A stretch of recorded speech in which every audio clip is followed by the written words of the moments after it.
Welcome to the Glasslab Podcast, where we talk all things product development. It's our goal every month to introduce you to the people, ideas, and development tools that are shaping the hardware products we all use every day.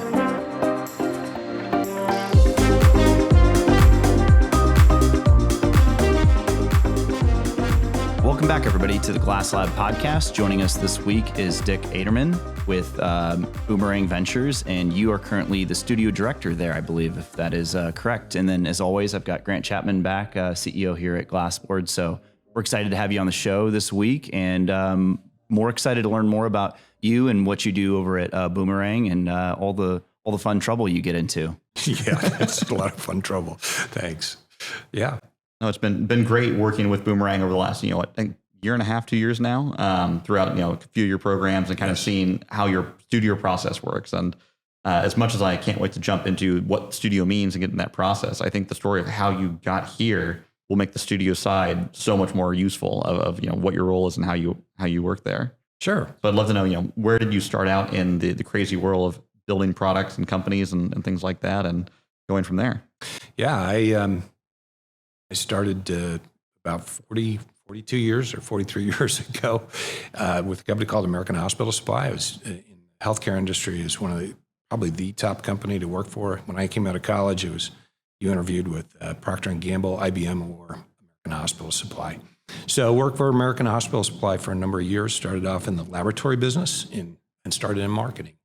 And, rapidly, and it was a sales company, right? A distribution company. So all kind of the commercial aspects of that. So did that. And as I progressed in my career, really started to think about what are the things that ultimately I said, I'd like to be a CEO. I want to run a business. And so started to think about what are the pieces and parts that I have to put together to do that. And so really started going into my career and kind of picking through that. Led sales organizations, marketing organizations with American. And then ultimately we were bought by Baxter in 1985. And then I was with another division in 1992 and through 95. And in 94, we were actually sold by Baxter to Bain Capital. So that was kind of my first exposure out of the corporate world and into the private equity world. And we headquartered that company in the Chicago area. So I moved back to Chicago and worked there for a couple of years before I got a call to come down to Indianapolis and work for a company called Bering Mannheim. So came down to run marketing there. And a couple of months after we got moved in, I got a phone call on a Saturday morning. Hey, Roche is going to buy us. What do you know about being bought and sold? Come on in and tell us how this merger is going to go. And I remember, we walked in the door and I said, it's not a merger. They're buying us. Yeah. So they're going to kind of tell you what they want you to do. And it was really interesting. I know I'm going kind of off on a tangent on my career, but I think your career is all about learning. So the things that I learned that were different from when Baxter bought us and when Roche bought us, Baxter was two different cultures and it never really came together. So I would say it was an unsuccessful merger. And if you can share, what were those cultures like and why don't you think they meshed? Baxter was a very kind of like East Coast, Harvard business, Princeton, Yale. You wear the tie pretty tight. There was a tight ties. Everybody wore white shirt, and I think there was red ties and blue suits. American Hospital Supply was just a bunch of sales guys. So, like the CEO at the time, Carl Bays. A few gunslingers there. Oh yeah, it was a neat culture though. I'll talk about it a little bit. But Carl Bays was from Western Kentucky University. He played football there. He's a big gregarious guy, but it really built American into this powerhouse of a place where you really.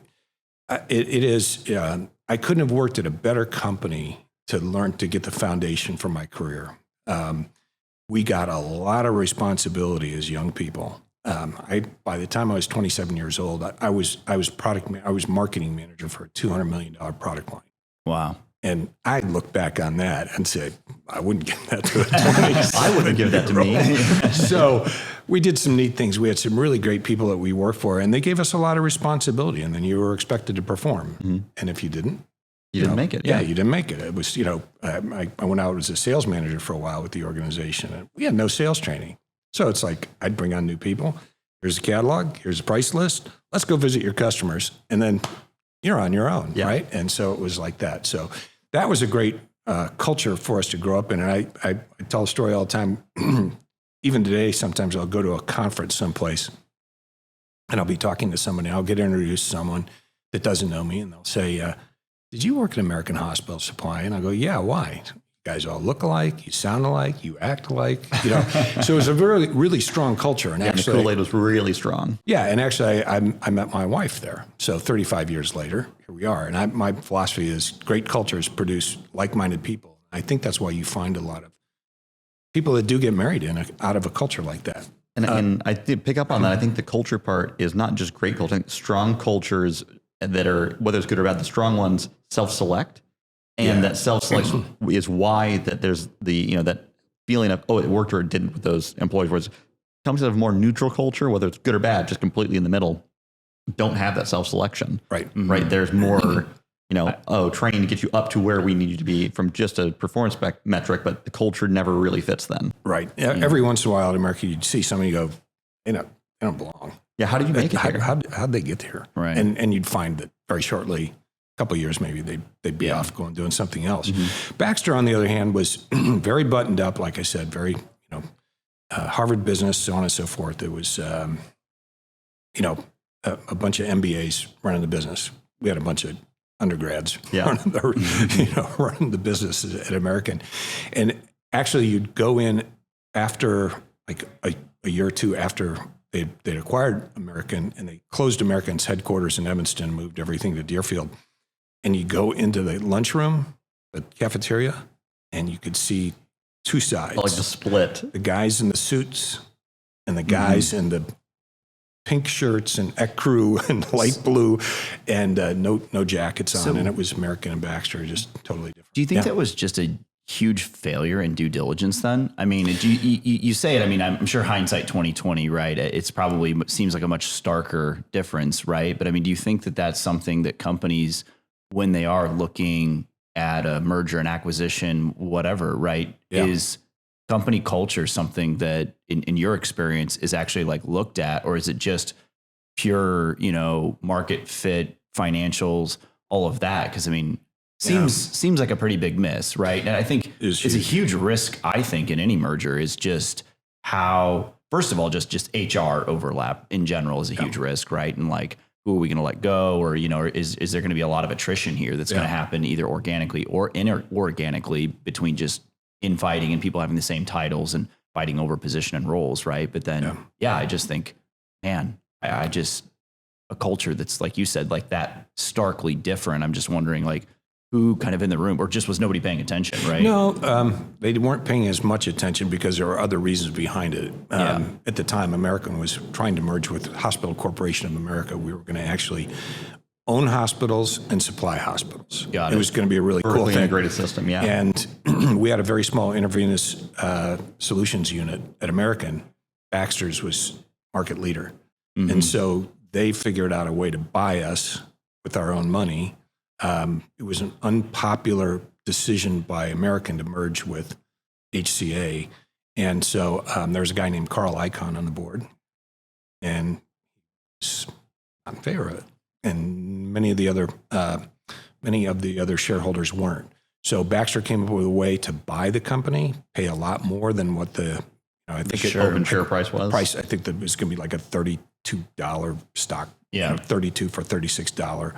And trying to remember all of it correctly, but somewhere in the $50, $60 range is what Baxter was going to pay. And then we had a ton of cash. Yeah. So they ended up using that cash. So this is purely done for MBA strategic reasons, not we're actually interested in acquiring this company to help. This was entirely chess, not checkers. One was a really strategic, we're undergrads running the business. The other was like, this is a financial decision. Yeah. And, they're all financial decisions at the end. But so the Roche acquisition of Behring was actually, it was number one, that the strategy behind it was great. It had a long, a really long opportunity in terms of what we think the strategy could be. You know, we always think about in new products when we bring them on. Yeah, there's a first generation. Is there a second? Is there a third? Because as we're thinking about an exit, with Roche, there was a long-term play.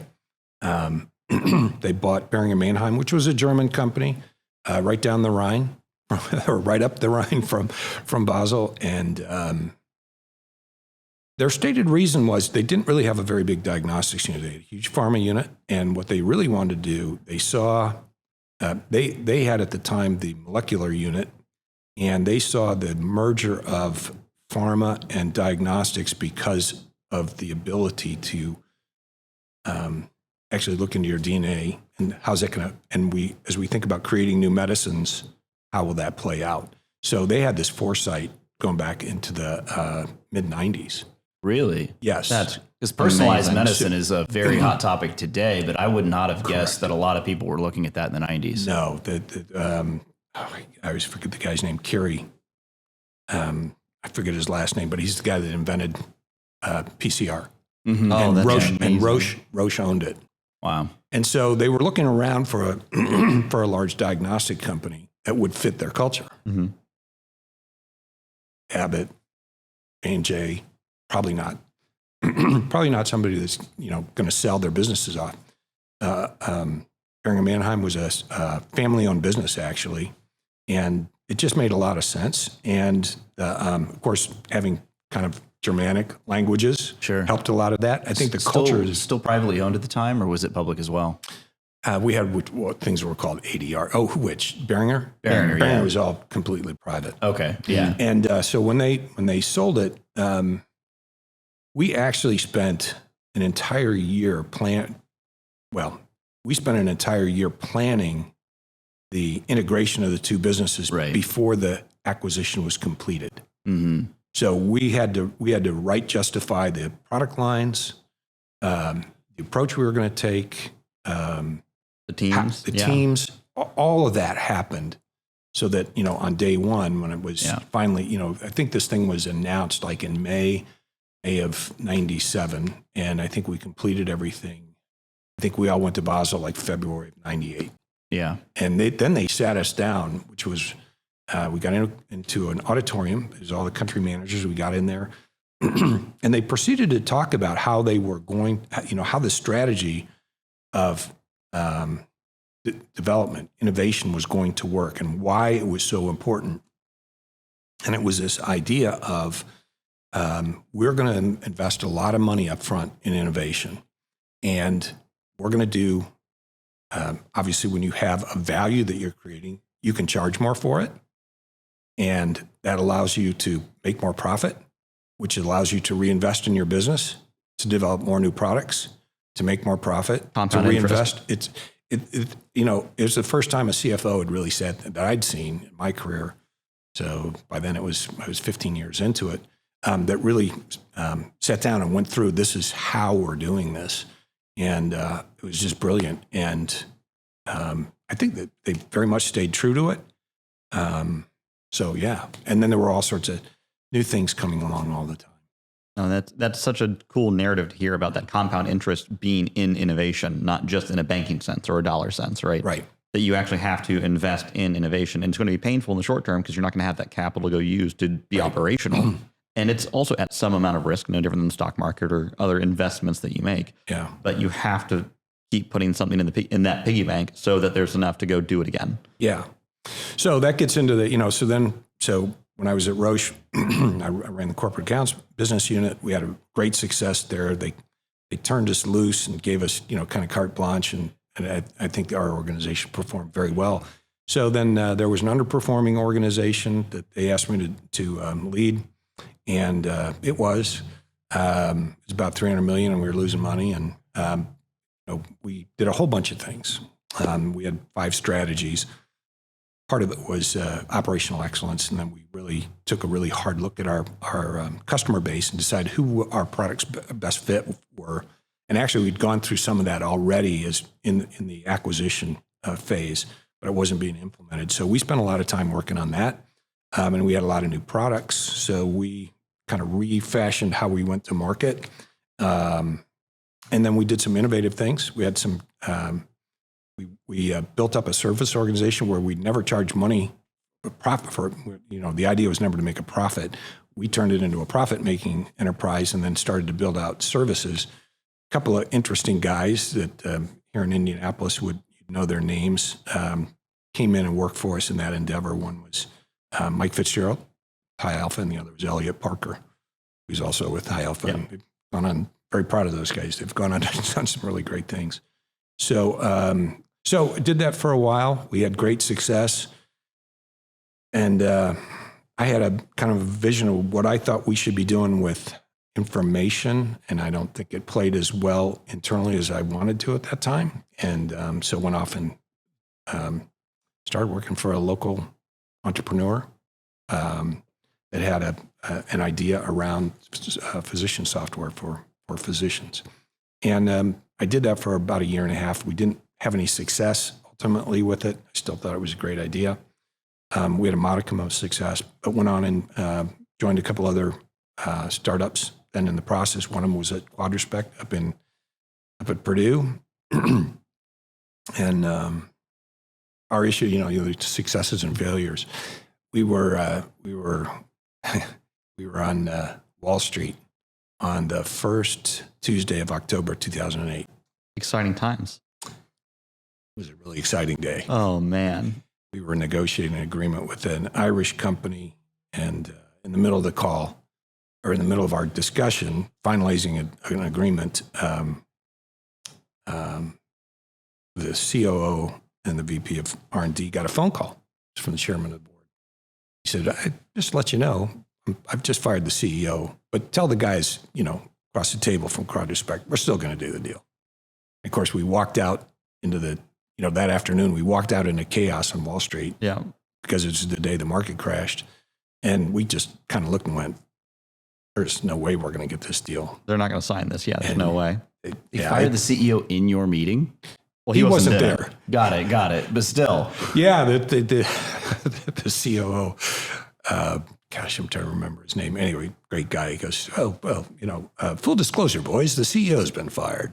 And we kind of went, okay. I mean, the deal's still going to go on. Yeah. Yeah, those are the Might things. have been a red herring for what was about to transpire later in the day, maybe, right? Yeah, oh, my goodness. We had all sorts of great plans. It was a great little piece of equipment. And, our CEO at the time, Chad Barton, had put a ton of time and energy into it. There's a lot of money that gone into it. We'd had angel investors. We'd put $18 million into this thing. So it was literally, finger in the brass ring. When people talk about timing being a critical thing in business, like that is one of those things, right? Like literally the stars could align, and if the timing isn't right, that one piece, what do you do? Yeah. Right? Yeah. Like, I mean, and that narrative cuts both ways. You might not be ready to be purchased or merger or have a big deal go through, but if someone needs what you have so bad, you can skip all the other stuff because they're just going to go for it. And that stars aligning really is that double-edged sword that cuts either direction. And you don't get to pick the luck. You just have to be prepared. Yeah. So we had deals. So that was a clinical diagnostics deal. We had another deal in life sciences at the same time. And we had another deal going. We were actually doing a pilot program with an animal health organization. And so as a result of not getting that, then the life sciences guys went, yeah, we're not going to do it either. Yep. I think they would have given us maybe dollar for dollar back. Mm-hmm. We didn't want to take that deal. And then we ended up selling the animal health piece. And the business still survives today, but in a much different form. And it hasn't performed like we had forecasted it would perform. So that's the other thing. When you're thinking about doing multiple deals, like, oh, if I get this, then I'm going to get that. I'm going to, you have to be really careful about how that's going in. There are just situations where macroeconomics just clobbers you. I mean, we see that in the vacillation over time of early stage businesses and funding versus more seed or series stage companies. Right. You hear, well, we can go on to my other thing. So after doing that, then I went off and ran a private equity based company out in California.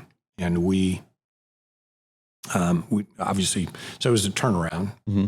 So this was like my second big turnaround in my career. I'd all throughout my career, I'd also introduced a number of new products as well. Actually, it was my third turnaround because when I had the $200 million product line, it was all it needed some help. It was all base equipment, and it needed help in terms of sales growth and profitability. Right. And so we really set out on that. But in this company, then we really need to do a turnaround. There have been issues with the customers. I could go on and on. At the end of the day, we sold off one piece, made enough to pay off the original acquisition price. And then we all held hands and decided to build a brand new instrument for allergy and autoimmune. And we found a supplier to help us out with that. We did a number of things to get that product completed rapidly. We did it in 5 years. Normally it's about 8 years. We did it in about $40 million, give or take. And that everybody said it's going to take you $160 million. And then we sold it off to an investor from China. And so they're running it today. And yeah, so that's where it stands. I'm trying to remember what I was going to say that related back to it, but at the end of the day, it really comes down to it's about automation or innovation, and how can you continue to stay in the marketplace and stay relevant to the marketplace. Stay relevant to the marketplace. And so that's what's cool about being at Boomerang is just the stuff we see, and it's we're connected to healthcare, so it's been right up my alley. I've been in diagnostics, I've been in medical devices, health information technology, health services. So a number of different areas. And honestly, by design, I kind of picked these things as I, built my career. And then Boomerang is something that I think more or less fell into my lap. And I feel very fortunate to have been chosen to come as an XIR a year and a half ago, or a year and a quarter ago. And then just really like the model and the people that I'm working with, and the cool stuff that we get to see all the time. So, we work with academic institutions, health systems, some corporate, some founders, and you just see neat stuff coming out. And then we have a process by, so how do we kind of separate what's ready to go and from what's maybe not? Right. And I think the super neat part, other than all the cool stuff that we've gotten to work on with you and the stuff that you get to see outside of just where our wheelhouse is the blended model that Boomerang has. Yeah. Boomerang Ventures is a VC, right? It's a venture capital firm. And there's Boomerang Venture Studios, right, which is different. And I know that a lot of people that might listen to this know what an accelerator is, but a studio is a bit different. Can you help us, understand or explain to anyone else that doesn't know the difference between an accelerator and studio where those lines are drawn? I wish I had my slides with me from a presentation I did about a month ago from my alma mater. I think at best, when I think about an accelerator, it's a place where people can go and they can get mentored, mm-hmm, and they can help you get to your pitch. At Boomerang, what we do is we work with founders who are fit for us and need our resources, whether it be an executive in residence who we assign to them for a period of time in our stages 1 and 2. And that period of time is about 6 weeks in stage 1 and about 75 days, give or take, in stage 2. At least that's our goal. And then we run them through our process with our XIR. And many times, again, when you're in an academic institution or you're in a healthcare system, probably working with somebody that has a day job and, probably isn't going to want to necessarily leave what they're doing to go run their business, but they have a great idea that they've taken time and money to work on. And so we assign that XIR to them, and then we get them through our process. And at the end of our stage 2, there's really 3 things that we'd like to have ready to go. Number 1, we'd like to have a CEO ready to go. Number 2, we will have a pitch deck ready to go. And number 3, then we'll provide funding. So we provide that first upfront piece of funding, right? Get started funding, $250,000. And then we look for others. Then we go out and look for our venture partners out in the ecosphere to help us do that as well. And then we go into our, that we put them in a stage 3. And then, of course, we help fund in the seed stage then as well. And again, work with venture firms out there. And then as you get into Series A, it's really up to the team to go get their next series of fundraising. We do not play in that today. Yeah, you're not looking to advertise to your cohorts that you're going to follow on that late in the game. You guys are the launch platform, right? Yeah. To get ideas off the ground. And one of the cool things that you guys offer that an accelerator might not is the super technical founders. You guys are the right fit for.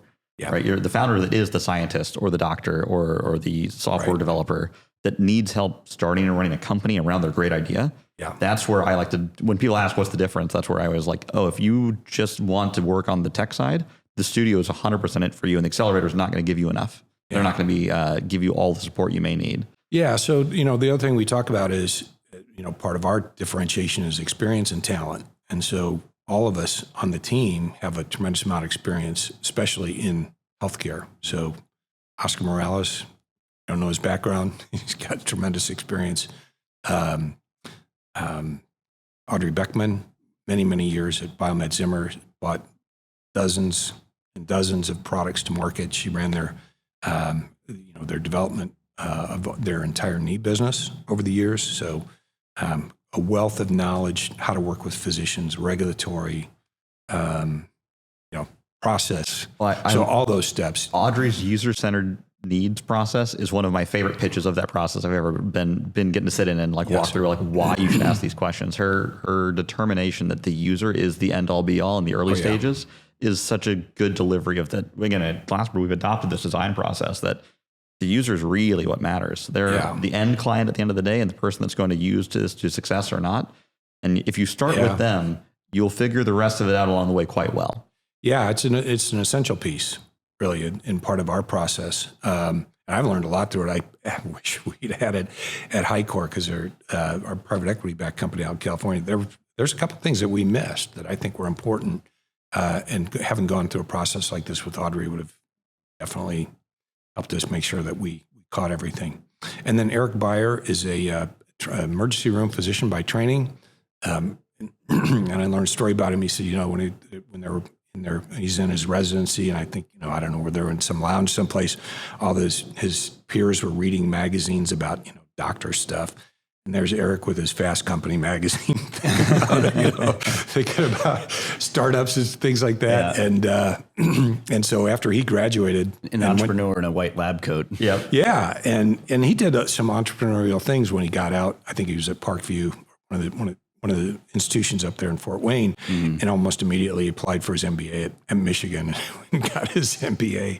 And so he's really had that entrepreneurial bent, but he has this medical background. So, and then I've got a big commercial background, and of course, corporate, private equity, and some venture experience. Saying you hit the whole trifecta, right? Yeah.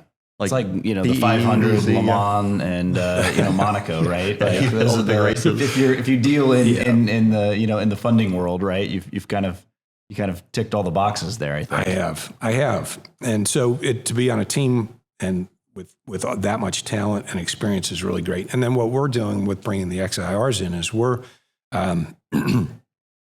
so I'm looking for a lot of the same kind of things. I'm looking for somebody who's had corporate experience. Hopefully at a senior level, venture experience or private equity experience, because those two, private equity and venture experience, are quite different than corporate.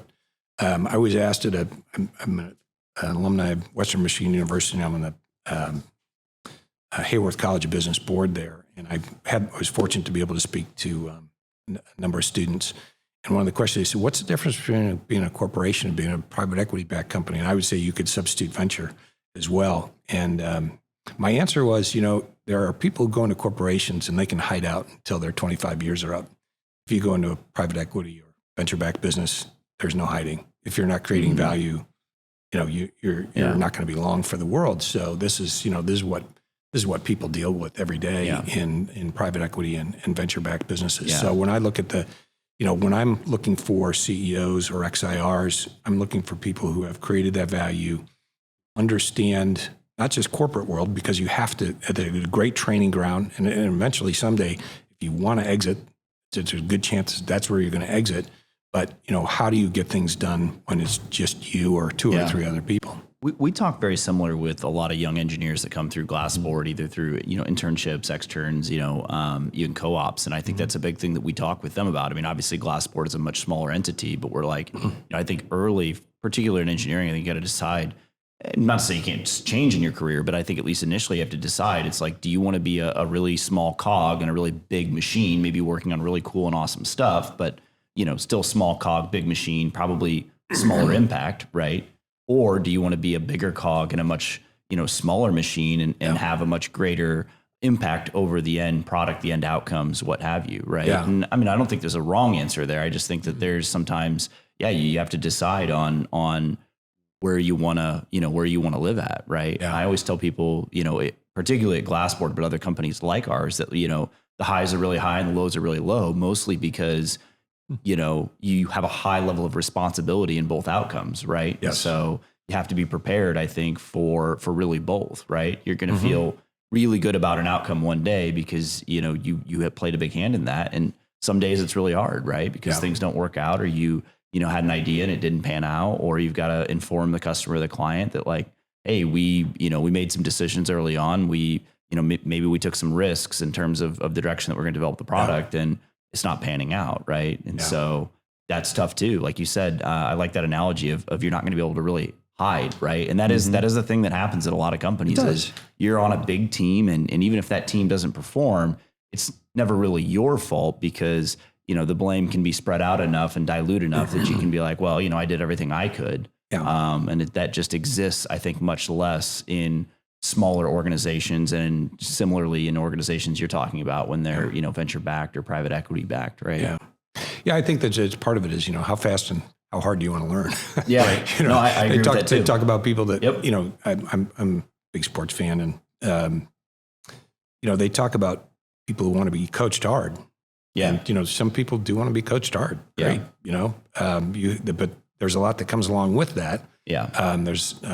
But there's a lot of advantage and benefit to that. So it's really kind of picking and choosing a little bit what you want to do. No, and that's something that I talk with them too, is like, if there's one thing that I can promise you, right? It's like at Glassboard, it's like you are going to leave with probably far greater skills than many other places you could possibly go, simply because of just the breadth of what we see, right? Yeah. I mean, Grant and I just even the other day, like we were just laughing hysterically, because it's like some days you think about like what's physically going on in the building in a given day, right? And we could like literally be working on a medical device and an IoT device and have somebody, it's just wild, the breadth or, all the different things that could be going on under one roof. And it's not a very big building, right? No, it's like there's an animal cadaver test V&V being ran in the back, and there's a drone taking off in the parking lot demoing some system, and there's software guys demoing a really cool user interface in the next room. And it is only like a 5,000 square foot finished business per building. It's not that big. Yeah. Well, and for me, the thing I like being a CEO of a business is there's a lot of meetings, but every meeting was a different topic. And so it's for a guy who has a short attention span, you can a lot of different hats, right? You're engaged in a lot of different things. And that's really, to me, is really fun. So if you, like for you guys, if that's the thing that people like to do, is to be in on a number of different projects, that's a great opportunity for them. Right. Versus going someplace where, I'm just going to work on this one thing for a while. You'll learn a lot, but it's just different. Yeah, how to spec the bolts in the brake caliper of the Ford Pinto for 4 years. And it's perfectly efficient. You know exactly how strong the bolt is and exactly how to make it. You know everything about this very narrow field, but you're super deep. Yeah. Versus being broad and a little shallower. But this topic brings up a question I've got.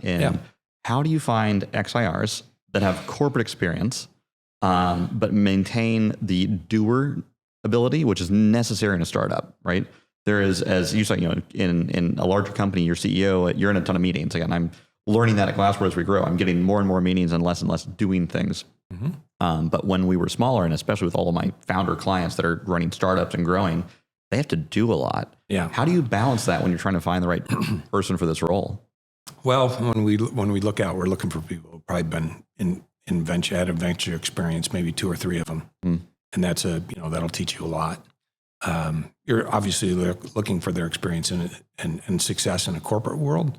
And then we actually work with a company called Mixed Talent that has helped us develop a talent assessment matrix that we have. And so we ask a lot of questions about that. We literally plot the people in terms of what we've gleaned from their experience. And those are some of the experiences that we look for. So it's really color-coded for everything. People who know me know I like to color-code stuff. So it's color-coded, and it tells us, where their strengths are and if those are the strengths that we're really looking for. Awesome. No, that's super cool to see that process more formalized, because I was thinking, like, man, that's going to be like needle and haystack style of work to find CEOs that still have the doer mentality and can get their hands like boots in the ground, right? Not just, lead in the right direction, have the right intuition and have the right people skills, but also have the ability just to roll up sleeves and write a grant if it's needed for the startup, or, insert thing here. Yep. You find out real fast, there's a lot of stuff that you have to do. It has to get done. It has to get done by you. If it doesn't, your company's not going to go very It's tough though, because again, anytime you're in a large organization, really, the value is in delegation, right? You can't possibly in large organizations do everything. So a lot of times good CEOs are actually good at, triage and delegation, right? Those are probably strengths within that skill set in a much larger organization. Whereas when you go back to startup land, it's way more about actually execution, right? Like physically doing the things that need to be done and not necessarily picking up the phone and saying, hey, you're the right person to do this.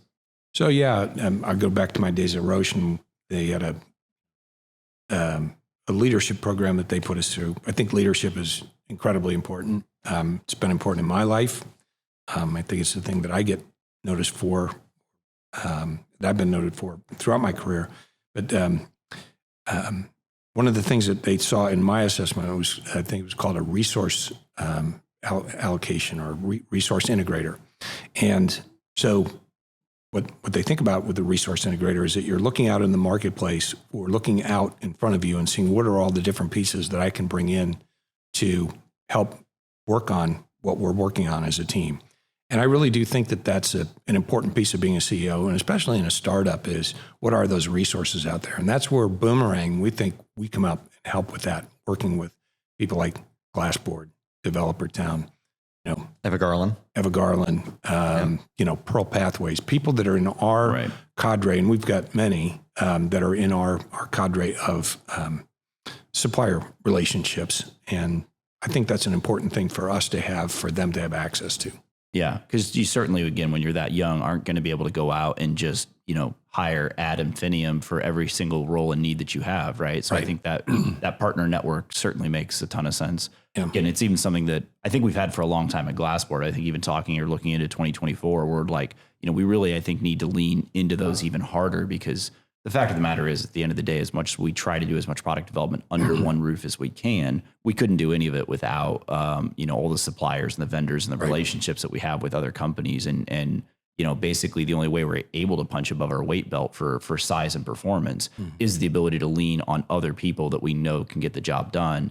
And, we don't have to go back and spend 3 months finding that person every time we need the resource, right? We just know where to go get it and plug it in for whatever the given client's, needs are. Right. And they vary all the time. So it's something that you for sure have to be mindful of, like you're saying, constantly be evaluating the playing field to say, what resources are available and which ones are we going to lean into or plug into to try to, establish a relationship and then maintain it. Right. Yeah. So you asked the question, what's the difference between an accelerator and a studio? And so we've joined a global group that is a studio group.